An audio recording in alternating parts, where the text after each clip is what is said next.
Why do cultures classify plants and animals differently? Imagine walking through a forest and seeing the same tree or animal that someone else sees, but they call it something completely different. Why is that?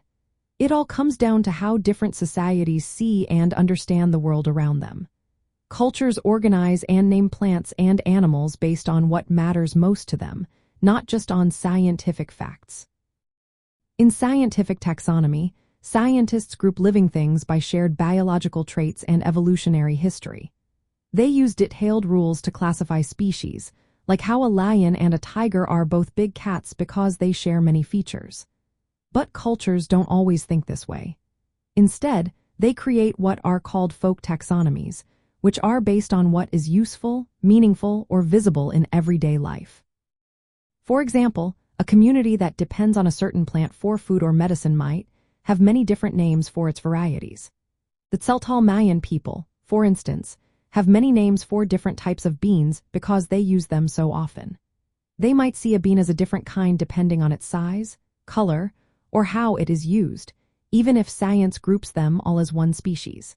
This shows how cultural importance shapes classification more than biological similarities.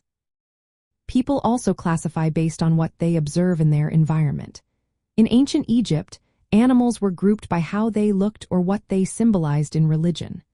Aristotle, the Greek philosopher, sorted animals by traits like whether they had blood or lived in water. These ways of classifying focus on what is noticeable or relevant to their lives, not on how animals are related through evolution. Linguistic anthropology studies how language reflects these ideas.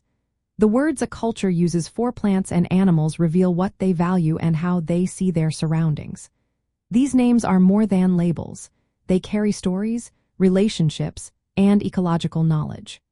For example, a word for a certain bird might also tell you about its behavior or its role in local stories.